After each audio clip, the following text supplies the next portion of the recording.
అమ్మ, ఇంకా నిన్న నువ్వు కుక్కను కూడా ప్రాధేయపడ్డా, ఏమన్నా ఆధారాలు దొరుకుతాయా నా కూతురు దగ్గరికి తీసుకెళ్ళని. ఇప్పుడు ఈరోజు 8వ రోజు వచ్చింది.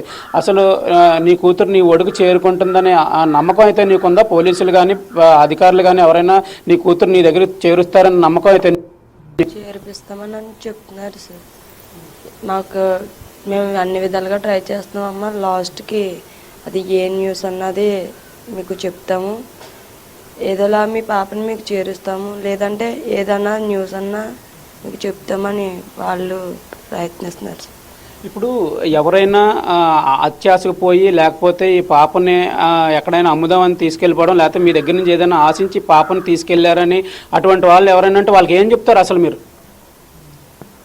పాపని తీసుకెళ్ళినాను కదా సార్, దయచేసి చేతులు ఎత్తి దండం పెడుతున్నాను. ఎవరైతే పాపని తీసుకెళ్ళి ఉంటారో క్షేమంగా నా పాపని నాకు అప్పచెప్తారని కోరుకుంటున్నాను. ఎందుకంటే పాప ఈ రోజుకి కనిపించకుండా ఉండి 8 రోజులు అవుతుంది. ఈ 8 రోజుల నుంచి ఎంత బాధపడుతున్నామో, ఎలా ఉన్నామో, మా పరిస్థితి ఏంటో ఆ దేవుడికి మాకే తెలుసు. దయించి మా పాపని ఎలా అయితే తీసుకెళ్లారో అలాగే అప్పచెప్తారని, కన్నతల్లి బాధను అర్థం చేసుకుంటారని నేను ఈ వీడియో ద్వారా వాళ్ళకి తెలియజేయాలనుకుంటున్నాను.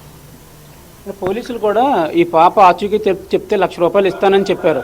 అది మీరు ఇవన్నీ పెట్టుకుంటే అంటే పోలీసులు విస్తృతంగా గాలింపు చర్యలు చేపట్టారు. రాష్ట్రం నలుమూలల పోలీసు క్లూస్ కోసం అయితే ఆరాధిస్తున్నారు. ఈ నేపథ్యంలో పోలీసులకు దొరుకుతామని ఏమన్నా భయంతో పాపను ఏమన్నా మీరు పోలీసుల దగ్గర నుంచి పాప నుంచి రక్షణ అంటే పాపను ఏమన్నా మీరు కంప్లైంట్ ఇస్తారు, పోలీసులు వాళ్ళని అరెస్ట్ చేస్తారని భయంతో కూడా పాపను బయటకు తీసుకురాకుండా చేసే అవకాశం ఉంది. వాళ్ళకి ఏం చెప్తారు అసలు? ఒకవేళ డైరెక్ట్గా మాకు తీసుకొచ్చి అప్పచెప్పినా, లేదంటే మా చుట్టుపక్కల ఏరియాలో మా ఇంటి సరౌండింగ్లో ఎక్కడైనా కూర్చోబెట్టేసినా సరే, ఎటువంటి పరిస్థితుల్లో వాళ్ళ మీద కేసు ఫైల్ అవ్వకుండా, ఎటువంటి ప్రాబ్లం లేకుండా మేము చూసుకుంటాం. ఏదో జరిగింది, ఏదో జరిగిపోయింది, ఏదో అయిపోయింది అన్న ఇదిలో అనుకుంటాం. ఎవరైతే తీసుకెళ్లారో వాళ్ళ మీదకి చిన్న కంప్లైంట్ కానీ చిన్న ప్రాబ్లం లేకుండా మేము చూసుకుంటాం. ఇబ్బంది లేకుండా మేము చూసుకుంటాము. ఎలాగైనా సరే పాపని మీరే తీసుకురావాలనుకుంటున్నారు. అసలు ఏ విధమైన ధైర్యం చెప్తున్నారు సార్? ఏంటంటే పాప అయితే చనిపోలేదని ఆశకు మాకు ఉంది సార్. ఆ ధైర్యంతోనే మేము ఉన్నాము. కాకపోతే 8 రోజులైనా 8 రోజులైనా జరిగిన పాప అయితే బతికే ఉంది.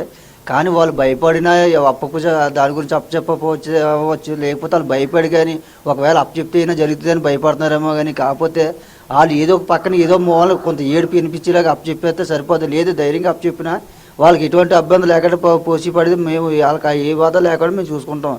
అలాగని చెప్పి భయపడి పర్లేదు, ఆ పూచి మాది, అలాగని చెప్పి మాకు పాపను మాకు అప్పచెప్పని కోరుకున్నాం సార్. మేము పాపని ప్రాణాలతో తమకు అప్పగించండి, తమ మీద పోలీసుల నుంచి ఏ ఇబ్బంది లేకుండా బంధువులు అయితే చెప్తున్నారు. ఉదయ్, ఒకసారి ఇప్పటికే అటు ట్రాక్ కెమెరాలు పెట్టి కుక్కకి ఇచ్చి పంపించిన దృశ్యాలు మనం చూస్తాం. అయితే మరొకసారి కూడా ఈ ట్రాప్ కెమెరాలు పెట్టి కుక్కను మరొకసారి అడవులకు వదిలే ప్రయత్నం ఏమైనా చేస్తున్నారా పోలీసులు? సో ఈ రోజు సర్చింగ్ ఎలా జరగబోతుంది? అఖిల, నిన్న అయితే జాహ్నవితో పాటు కూడా వెళ్ళిన కుక్క అయితే 3 రోజుల తర్వాత ఇంటికి తిరిగి వచ్చింది. ఈ నేపథ్యంలోనే ఏమైనా క్లూస్ దొరుకుతాయని పోలీసులు అయితే దానికి ఆ కుక్కకైతే ఈ GPS అమర్చి వదలడం జరిగింది. ఆ కుక్క 8 కిలోమీటర్లు అయితే ఈ కొండ ప్రాంతంలో తిరిగి తర్వాత ఇంటికి తిరిగి వచ్చింది. ఇప్పుడు కూడా ఉంది. అది కొంచెం అగ్రెసివ్గా మారింది. జాహ్నవి మిస్సింగ్ తర్వాత కొంచెం అగ్రెసివ్గా మారింది. ఇక్కడ ఉన్న పశువులను కరుస్తుంది, అలాగే కోళ్లను కరుస్తుంది అని చెప్తున్నారు.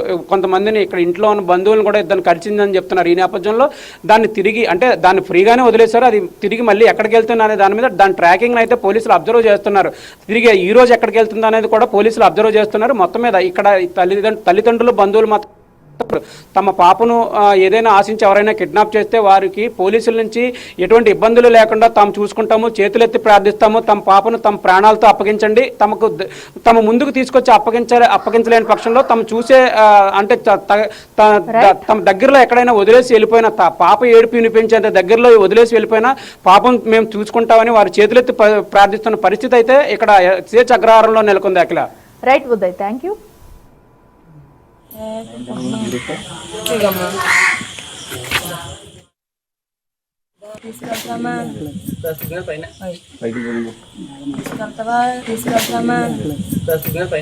అయితే కన్నీరు మున్నీరుగా వెలిపిస్తున్నారు. పాప తండ్రి మనతో ఉన్నారు, ఆయనతో మాట్లాడదాం.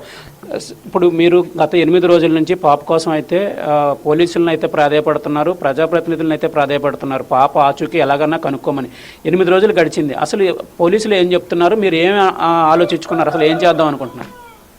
పోలీసులు ఎంక్వైరీ చేస్తున్నారని ఈ క్లూ దొరకట్లేదు. ఇప్పుడు కూడా ఫుల్ ఎంక్వైరీ చేస్తున్నారు కానీ ఆచూకీ అందరు. మిమ్మల్ని పోలీస్ స్టేషన్కి పిలిచారు కదా 2 సార్లు, ఎందుకు పిలిచారు, అసలు ఏం మాట్లాడారు మీతో? అదే గొడవలు ఏమైనా ఉన్నాయా, ఫ్యామిలీస్ కానీ పర్సనల్ వాళ్ళ గురించి అడిగారు. ఏమైనా ఉన్నాయా, మీకు ఎవరితో అయినా విరోధం ఉందా, ఎప్పుడైనా ఎవరితోనో గొడవ పడ్డారా, పెద్దగా ఎవరితోనో గొడవ పడ్డారా, మీకు ఏమైనా విరోధులు ఉన్నారా ఇక్కడ? ఊళ్ళో చుట్టుపక్కల అయితే గొడవలు అంటే ఏమీ లేవు. ముందు జరిగింది, తర్వాత ఇంకేమీ లేవు. ఇక్కడ అంటే ఈ ప్రాంతంలో జీడిపెక్కలు ఏరుకోవడానికి వచ్చేవాళ్ళు అంటే బయట ప్రాంతాల నుంచి వస్తారు, వాళ్ళు ఎవరికి తెలియదు. వాళ్ళు ఎవరైనా అనుమానం ఉందో, వాళ్ళు ఎవరైనా అందులో మీకు తెలిసిన వాళ్ళు ఎవరైనా ఉన్నారా, వాళ్ళతో ఎప్పుడైనా ఏమైనా గొడవలు ఏమైనా అయ్యాయో వాళ్ళతో కూడా? వాళ్ళతో గొడవలు ఏమీ అవ్వలేదు. ఆ రోజు వచ్చేట్లేదు కూడా చూడలేదు నేను. ఇక్కడైతే తండ్రి చెప్తున్న పరిస్థితి ఏంటంటే తనకి ఎవరితోనూ విరోధం లేదు, ఇక్కడ అందరూ తనతో సఖ్యతగానే ఉంటారని చెప్తున్నారు. పోలీసులు అయితే 2 సార్లు పిలిచి ఇదే విషయాన్ని విచారణ చేశారు. నీకు ఎవరితోన్నా గొడవలు ఉన్నాయా, పాత కక్షలు ఏమైనా ఉన్నాయా అనే నేపథ్యంలో పోలీసులు అయితే విచారణ చేశారు. తను ఇదే సమాధానం వారికి కూడా చెప్పానని తండ్రి చెప్తున్నారు. వీళ్ళు అయితే పాప కోసం అయితే కన్నీరు మున్నీరుగా వెలిపిస్తున్నారు. పాప తండ్రి మనతో ఉన్నారు, ఆయనతో మాట్లాడదాం. ఇప్పుడు మీరు గత 8 రోజుల నుంచి పాప కోసం అయితే పోలీసులను అయితే ప్రాధేయపడుతున్నారు, ప్రజాప్రతినిధులను అయితే ప్రాధేయపడుతున్నారు, పాప ఆచూకీ ఎలాగన్నా కనుక్కోమని. 8 రోజులు గడిచింది. అసలు పోలీసులు ఏం చెప్తున్నారు, మీరు ఏం ఆలోచించుకున్నారు, అసలు ఏం చేద్దాం అనుకుంటున్నారు? పోలీసులు ఎంక్వైరీ చేస్తున్నారని ఈ క్లూ దొరకట్లేదు. ఇప్పుడు కూడా ఫుల్ ఎంక్వైరీ చేస్తున్నారు కానీ ఆచూకీ అందరు. మిమ్మల్ని పోలీస్ స్టేషన్కి పిలిచారు కదా 2 సార్లు, ఎందుకు పిలిచారు, అసలు ఏం మాట్లాడారు మీతో? అదే గొడవలు ఏమైనా ఉన్నాయా, ఫ్యామిలీస్ కానీ పర్సనల్ వాళ్ళ గురించి అడిగారు. ఏమైనా ఉన్నాయా, మీకు ఎవరితో అయినా విరోధం ఉందా, ఎప్పుడైనా ఎవరితోనో గొడవ పడ్డారా, పెద్దగా ఎవరితోనో గొడవ పడ్డారా, మీకు ఏమైనా విరోధులు ఉన్నారా ఇక్కడ? ఊళ్ళో చుట్టుపక్కల అయితే గొడవలు అంటే ఏమీ లేవు. ముందు జరిగింది, తర్వాత ఇంకేమీ లేవు. ఇక్కడ అంటే ఈ ప్రాంతంలో జీడిపెక్కలు ఏరుకోవడానికి వచ్చేవాళ్ళు అంటే బయట ప్రాంతాల నుంచి వస్తారు, వాళ్ళు ఎవరికి తెలియదు. వాళ్ళు ఎవరైనా అనుమానం ఉందో, వాళ్ళు ఎవరైనా అందులో మీకు తెలిసిన వాళ్ళు ఎవరైనా ఉన్నారా, వాళ్ళతో ఎప్పుడైనా ఏమైనా గొడవలు ఏమైనా అయ్యాయో వాళ్ళతో కూడా? వాళ్ళతో గొడవలు ఏమీ అవ్వలేదు. ఆ రోజు వచ్చేట్లేదు కూడా చూడలేదు నేను. ఇక్కడైతే తండ్రి చెప్తున్న పరిస్థితి ఏంటంటే తనకి ఎవరితోనూ విరోధం లేదు, ఇక్కడ అందరూ తనతో సఖ్యతగానే ఉంటారని చెప్తున్నారు. పోలీసులు అయితే 2 సార్లు పిలిచి ఇదే విషయాన్ని విచారణ చేశారు. నీకు ఎవరితోన్నా గొడవలు ఉన్నాయా, పాత కక్షలు ఏమైనా ఉన్నాయా అనే నేపథ్యంలో పోలీసులు అయితే విచారణ చేశారు. తను ఇదే సమాధానం వారికి కూడా చెప్పాను.